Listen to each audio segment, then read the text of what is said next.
Puji Tuhan, kita bersyukur sore hari ini kita kembali di tempat ini. Biarlah sore hari ini kita minta urapan Allah turun atas kita semua, dan lawatan Allah terjadi untuk kita semua. Mari kita tundukkan kepala. Tuhan Yesus, kami datang kepadamu Tuhan pada sore yang indah ini ya Bapa.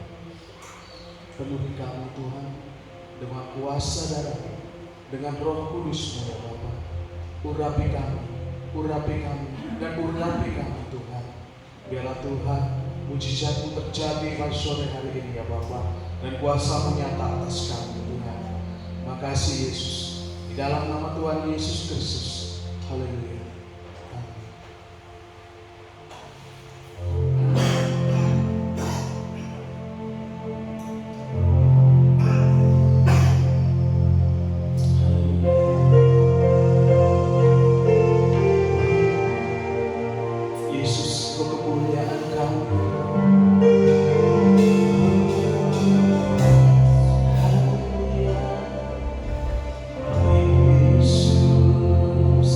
Good.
Tuhan Yesus kemuliaan.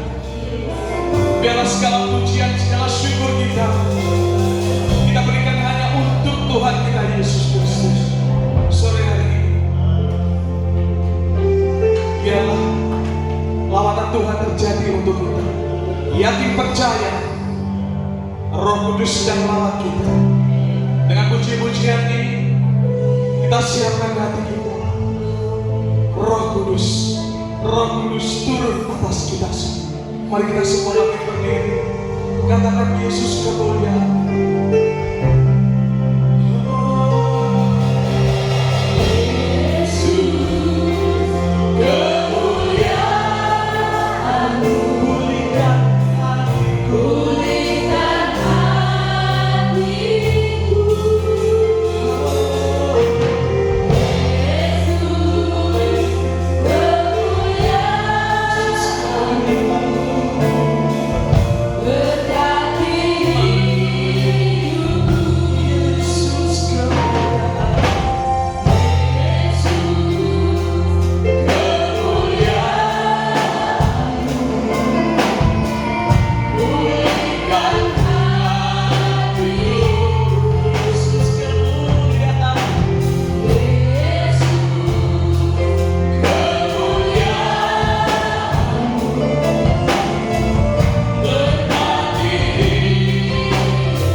Kami percaya Tuhan kehadiran-Mu saat sore hari ini memberkati kami pribadi lepas pribadi Tuhan.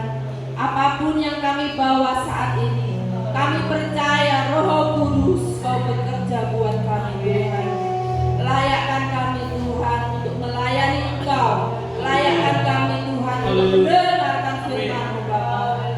Kaulah yang layak dipuji dan disembah Tuhan. Kami yakin dan percaya Yesus, kuasa-Mu yang sama akan turun atas kami Tuhan. Pribadi lepas pribadi. Kami akan siap untuk memuji membesarkan nama Tuhan. Layakkan kami semua. Hanya di dalam nama Tuhan Yesus Kristus kami sudah berdoa dan bersyukur. Haleluya. Amin. Tetap bangkit berdiri. Ada sukacita? Haleluya. Haleluya. Meskipun di balik masker ada senyum buat Kristus ya. Haleluya. Tuhan sungguh baik. Buktikan yang menyata.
Puji Tuhan.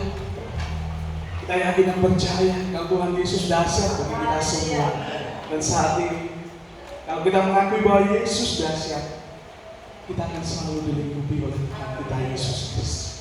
Haleluya. Kita katakan, lingkupiku Tuhan dengan sayap-Mu ya Bapa. Naungiku hidup kami Tuhan dengan kuasa-Mu ya Bapa. Haleluya.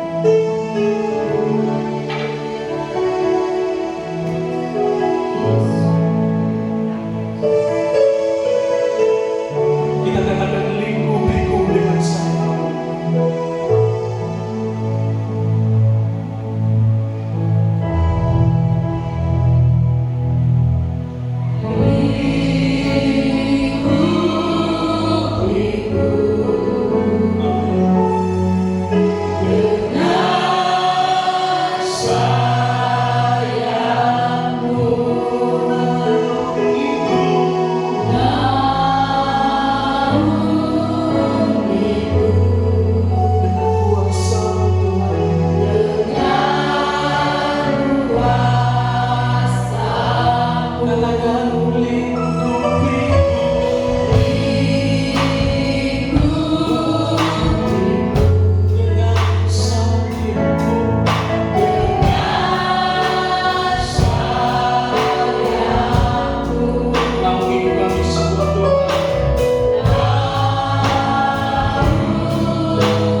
Sore hari ini kita minta naungan daripada Tuhan Yesus Kristus.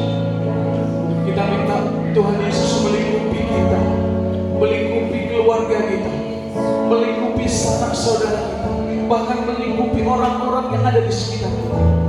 Karena saat ini kita butuh Yesus.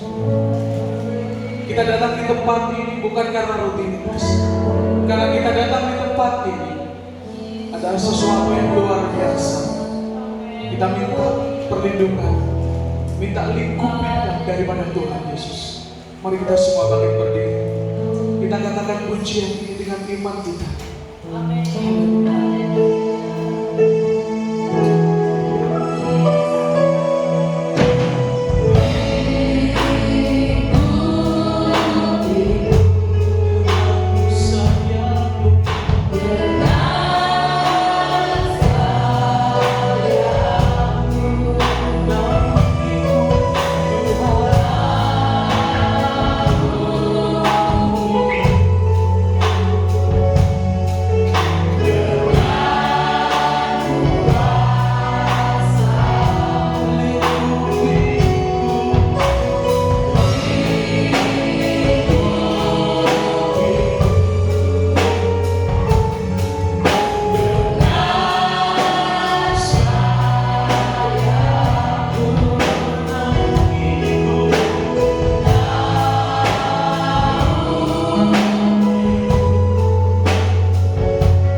Engkau nyatakan buat setiap kami yang di tempat ini.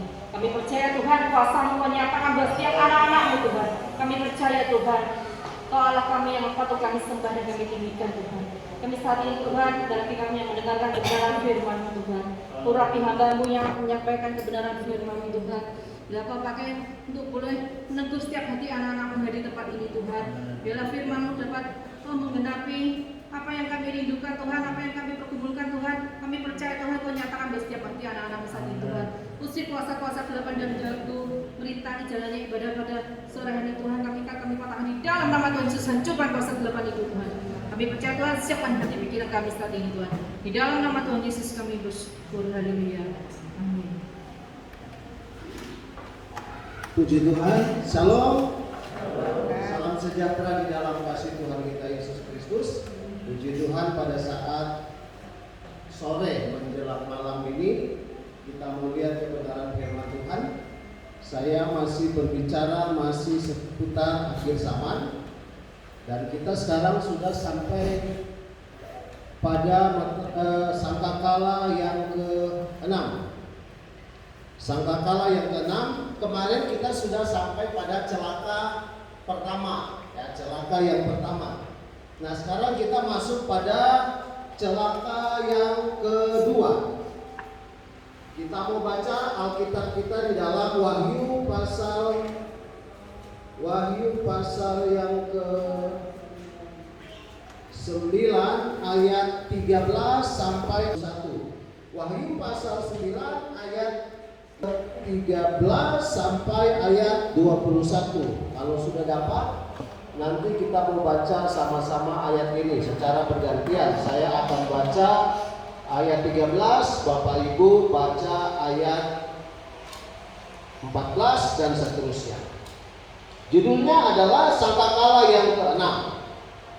Lalu malaikat yang ke-6 meniup sangkakalanya, dan aku mendengar suatu suara keluar dari keempat tanduk mezbah emas yang di hadapan Allah. Dan berkata kepada malaikat yang menjaga itu, lepaskanlah keempat malaikat yang terikat dekat sungai besar Efrat. Maka dilepaskanlah keempat malaikat yang telah disiapkan bagi jam dan hari, bulan dan tahun untuk membunuh sepertiga dari umat manusia. Jumlah tentara itu ialah 20 raksasa pasukan berkuda, ratu dengan jumlah mereka. Maka demikianlah aku melihat dalam penglihatan ini kuda-kuda dan orang-orang yang menungganginya. Mereka memakai baju sirah, merah api dan biru dan kuning belerang warnanya. Kepala kuda-kuda itu sama seperti kepala singa, dan dari mulutnya keluar api dan asap dan belerang. Oleh ketiga malaikat ini dibunuh sepertiga dari umat manusia, yaitu oleh api dan oleh asap dan belerang yang keluar dari mulutnya. Sebab kuasa kuda-kuda itu terdapat di dalam mulutnya dan di dalam ekornya. Sebab ekornya sama seperti ular, mereka berkepala, dan dengan kepala mereka itu mereka mendatangkan kerusakan. Tapi manusia lain yang tidak mati karena perkataan itu tidak juga bertobat dari perbuatan mereka. Mereka tidak berhenti baru berjalan dan berjalan berkemas dari tembaga batu berkayu di mana tidak atau Dan mereka tidak bertobat daripada pembunuhan, sihir, percabulan, dan pencurian. Nah, puji Tuhan, saudara yang dikasihi oleh Tuhan, pada celaka yang pertama kemarin kan kita sudah lihat bagaimana para malaikat yang terkurung di mana? Di lubang jurang maut. Ya, saya ulangi, Kejadian pasal yang ke-6, kalau Bapak Ibu membaca, itu adalah pemusnahan manusia. Karena apa? Karena pada saat itu terjadi pernikahan yang tidak sesuai kehendak Tuhan, di mana para malaikat yang jatuh ke dalam dosa, mereka yang tadinya melawan Tuhan, pada waktu Allah menjatuhkan mereka, membuang mereka ke bumi, maka para malaikat dan pengikutnya adalah mereka melakukan kejahatan. Salah satunya adalah mereka datang merasuki manusia, ya, mereka merasuki para laki-laki pada zaman itu, sehingga dikatakan apa? Ketika para laki-laki ini mereka menikah, maka yang lahir itu bukan manusia normal. Yang lahir itu malah apa? Raksasa. Nah, ini tidak normal. Karena apa? Karena laki-laki pada zaman itu mereka istilah sekarang itu mereka dirasuki oleh setan, para malaikat yang jatuh, mereka dirasuki dan mereka akhirnya nikah dengan laki-laki, nikah dengan perempuan, dikatakan wanita cantik-cantik. Tetapi kok yang lahir adalah para raksasa. Nah, kita mau lihat, jadi ada malaikat iblis, ya, malaikat setan, ketika mereka dibuang ke bumi, ada ternyata yang dimasukkan ke lubang jurang yang dalam, tetapi ada juga mereka yang masih gentayangan. Sampai hari ini masih gentayangan. Rasul Paulus katakan mereka itu ada di udara. Nanti kita lihat, ternyata bukan hanya di udara, ada juga di laut. Penguasa laut ada. Jadi ada setan sebagai penguasa di udara, ada juga setan yang sudah masuk, dibuang ke lubang jurang paling dalam, tetapi ada juga setan yang terikat. Malaikat yang terikat, kalau kita baca di dalam ayat tadi, mereka itu sudah diikat sejak jam, sejak bulan, sejak tahun, bahkan sudah bertahun-tahun sejak mereka jatuh ke dalam dosa dalam Kejadian pasal 6. Nah, kita melihat bahwa ternyata kuasa kegelapan itu, kalau yang masih bergentayangan itu, ya mungkin kita doain pasti lari, ya, pasti mereka keluar dari manusia. Tetapi ada roh jahat yang ternyata sudah dikurung ke satu tempat. Bahkan ada roh jahat itu yang sudah diikat di satu tempat. Kalau ayat yang kita baca tadi, mereka itu diikat di pinggir sungai Efrat. Saya berpikir begini, kalau saja ada malaikat yang terikat di sungai Efrat, jangan-jangan ada juga yang terikat di sungai Brantas. Ada.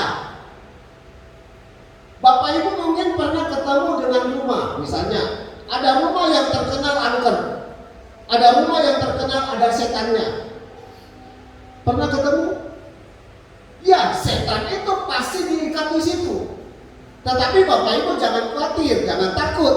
Ketika anak Tuhan tinggal di rumah itu, setan itu nggak bisa ngapa-ngapain. Karena apa? Karena mereka diikat. Tapi bagi orang lain yang mereka mempercayai hal itu, ya dikit-dikit digangguin, pasti ketemu yang begini. Karena ada setan yang sudah terikat, tidak bisa berbuat apa-apa, sehingga kalau Bapak Ibu bisa menempati rumah itu, kalaupun ada yang terjadi begini, ada yang menempati rumah itu, akhirnya dia pindah. Kalaupun dia pindah tidak jauh dari rumah itu, katakanlah di sebelahnya nih, pasti setan gak ikut. Kenapa? Karena setan itu diikatnya di rumah itu,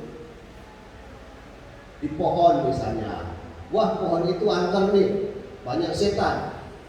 Ya bisa jadi mereka diikat di pohon itu. Gak tahu di rumah Bapak Ibu ada nggak? Kalaupun ada, mungkin mereka terikat di situ. Tapi jangan khawatir, mereka nggak bisa buat apa-apa. Mereka udah diikat, apalagi diikat dengan darah Yesus. apa? Cuma mungkin terkadang kitanya yang takut, ya. Terkadang kita mungkin yang waduh, kita berpikir setan itu galak atau gimana ya. Tetapi mungkin yang kita jumpai setan itu terikat, nggak bisa apa-apa toh.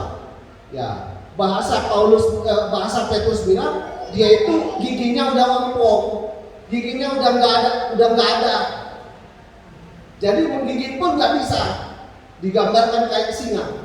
Nah, kita melihat ayat yang kita baca tadi di dalam Wahyu pasal 9 ayat yang ke-13, lalu malaikat yang ke-6 meniup sangkakalanya dan aku mendengar suatu suara keluar dari keempat tanduk mezbah. Nah, kita melihat di dalam ayat tadi, di dalam ayat ini, coba munculkan. Ya, ini waktu Rasul Yohanes mendengar, ya, waktu Yohanes melihat tentang penglihatan akhir zaman ini, dia melihat bahwa dia dengar bahwa ada satu suara yang muncul dari keempat tanduk.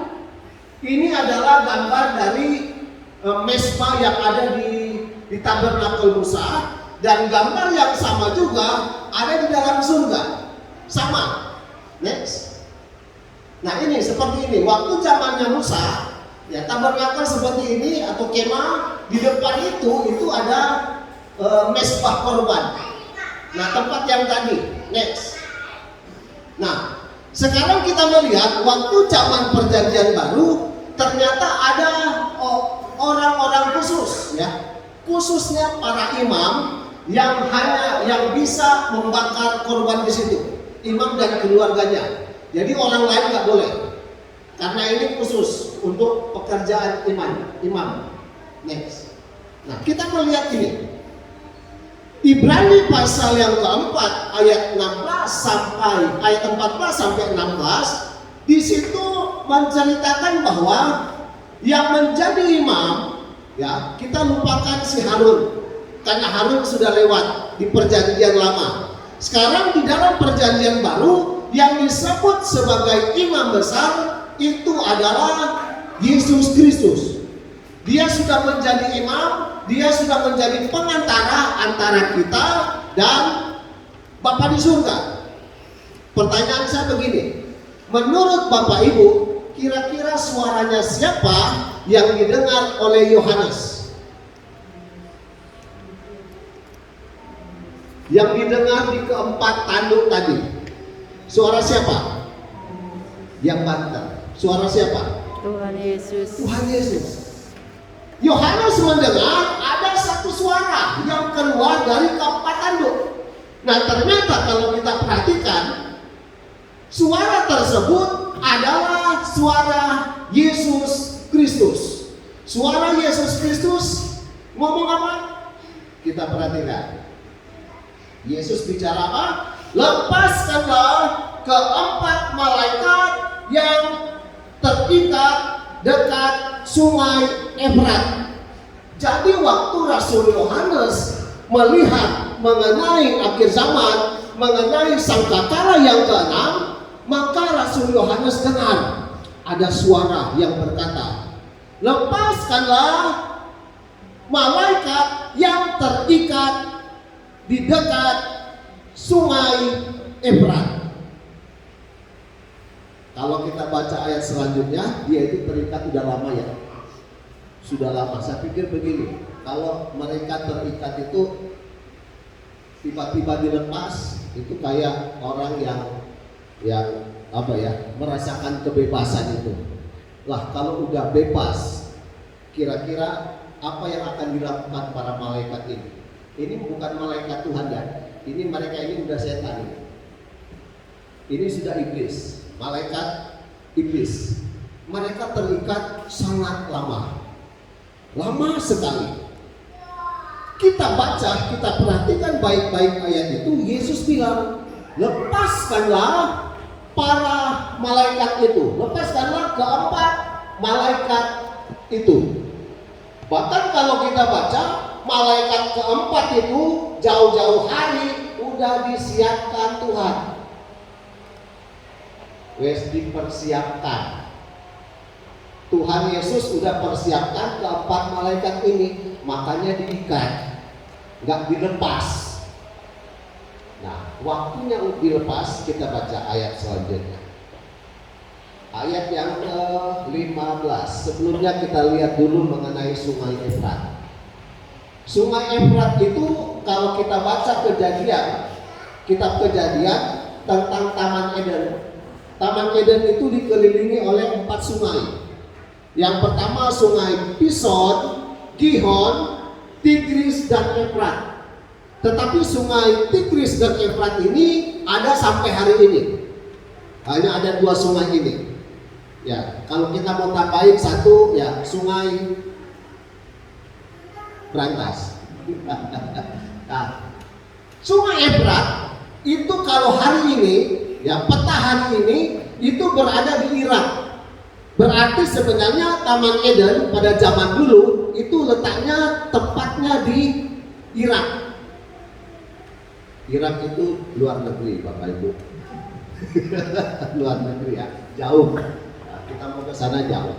Nah, kemudian kita melihat next. Kita melihat tentang Irak. Kalau kita perhatikan Israel itu kecil, yang gambarnya putih itu, ya gambar putih itu. Nah, Iraknya di timurnya, ya Irak, Iran, ada di sini semua. Syria, kita sudah pernah lihat itu. Nah, sekarang kita melihat Sungai Efrat itu berada di timurnya Israel. Ya, ada tepatnya di timurnya Israel. Next. Kembali lagi.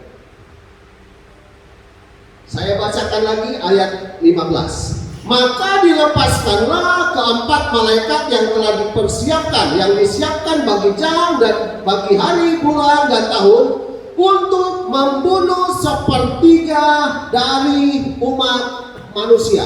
Saudara, bayangkan aja begini, kok 4 setan dilepas, tugasnya adalah membunuh umat manusia sebanyak berapa?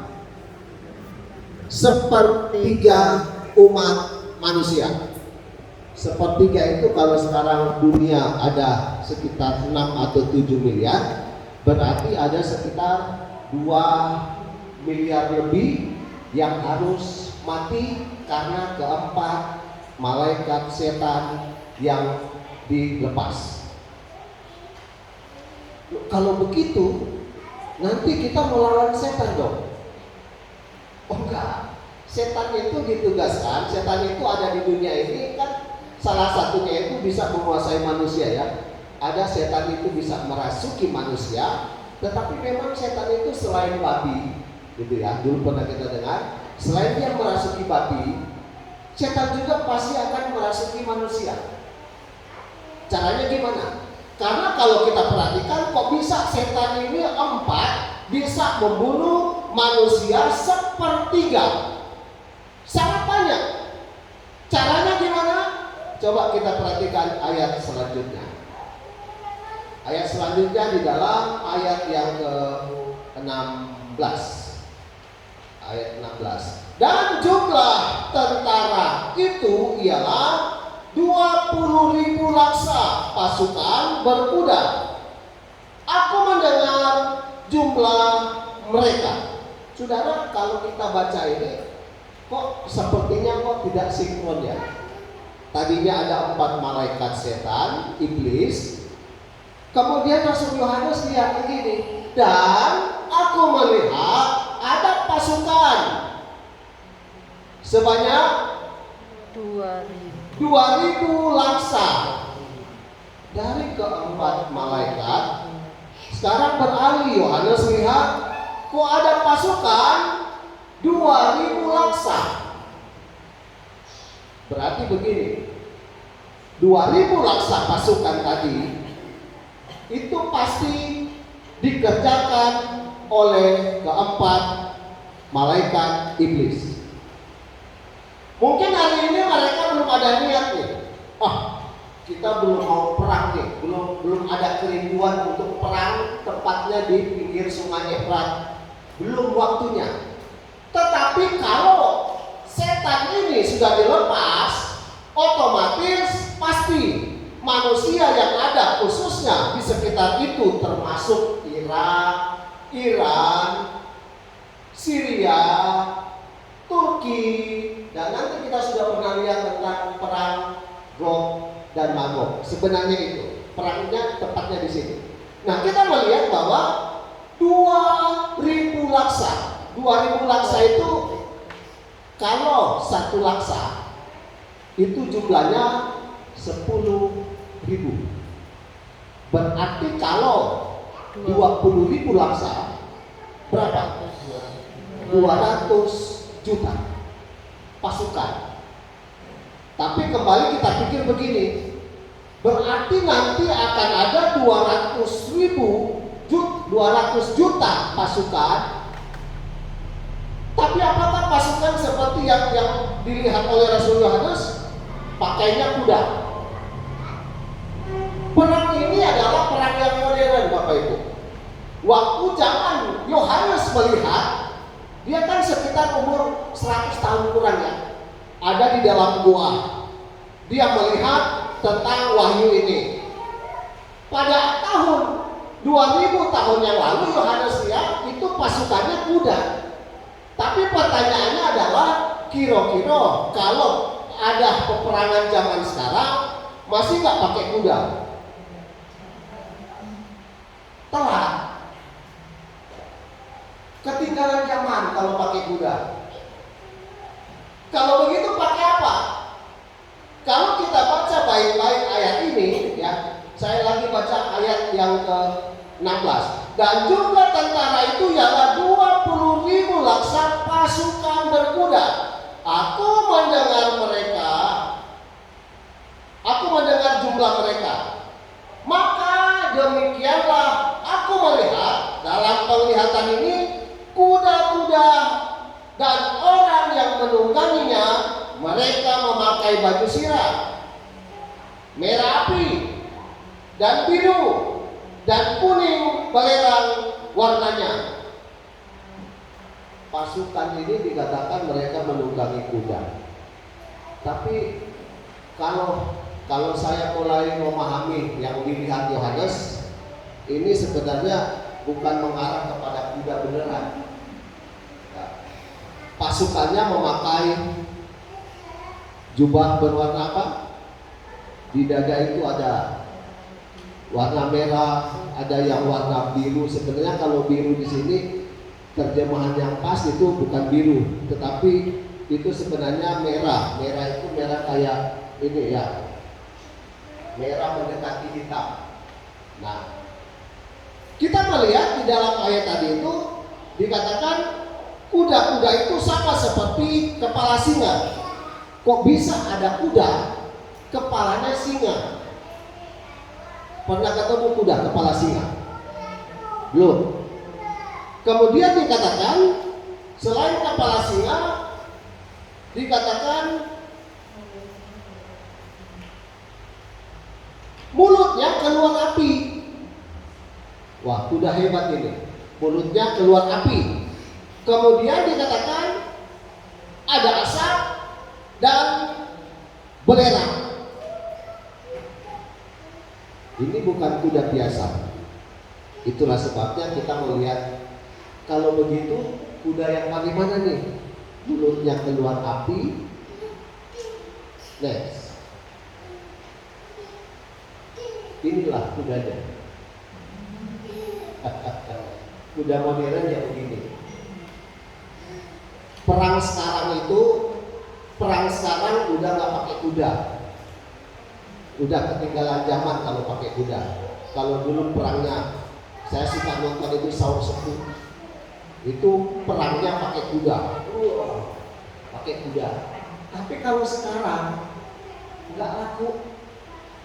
Pakainya ini tank. Jadi sebenarnya yang dilihat Rasul Yohanes, karena zaman itu belum ada tank, dia bilang kuda-kuda itu di mulutnya keluar api, ada asapnya. Ya, orang tua ya, kalau udah ngomong sudah agak mulai pikun-pikun mungkin pada umurnya itu, dia cuma melihat nanti lo akan ada perang, Ada yang naik kuda, tapi kok kuda itu di mulutnya itu kayak singa. Bahaya sekali, mulutnya kayak singa, terus keluar api, keluar asap, keluar belerang. Nah itu maksudnya, next. Ekornya katanya seperti ular. Ya, Rasul Yohanes bilang, di ekornya ada ular, kayak ular. Itu panjang ya. Biasanya kalau kita lihat itu, modelnya kayak ular, panjang memang. Itulah yang dilihat Rasul Yohanes. Coba next. Kembali lagi. Kembali ke tadi. Yang kita lihat terakhir ini, ya, ini adalah percobaan nuklirnya Israel. Ada yang bilang begini, Israel punya nuklir enggak? Kalau Iran pasti punya. Kalau Syria pasti punya. Kalau Turki, Rusia pasti punya, gitu. Pertanyaannya, Israel punya nggak? Pastilah, pasti punya. Bapak Ibu, kalau peperangan ini terjadi, bayangkan saja, kalau berapa tadi? 200 juta barang ini dilepas, kira-kira bayar apa? Jepang saja, Hiroshima, hanya satu bom, hancur, menyerah. Ya katakanlah kalau di Indonesia satu aja lah. Ini nanti perang terjadi di Timur Tengah. Tapi pertanyaannya begini, kan kemungkinan ya di Tulungagung nggak mungkin lah om, jauh, gitu ya. Oke lah kalau kita punya iman begitu nggak apa-apa. Tetapi kalau kita baca ayat-ayat selanjutnya, yang kepalanya itu nggak apa-apa lah. Tetapi yang paling berbahaya itu adalah ekornya. Ekornya kan menghasilkan belerang. Kalau 200 juta dilepaskan, ya bisa jadi belerang lewat di Tulungagung. Ya batu-batu. Mungkin kita nggak ikut perang, ya mungkin kita batu-batu. Ya, kalau udah kebanyakan yang kita serang belerang, ya sesak juga. Ya kalau udah sesak,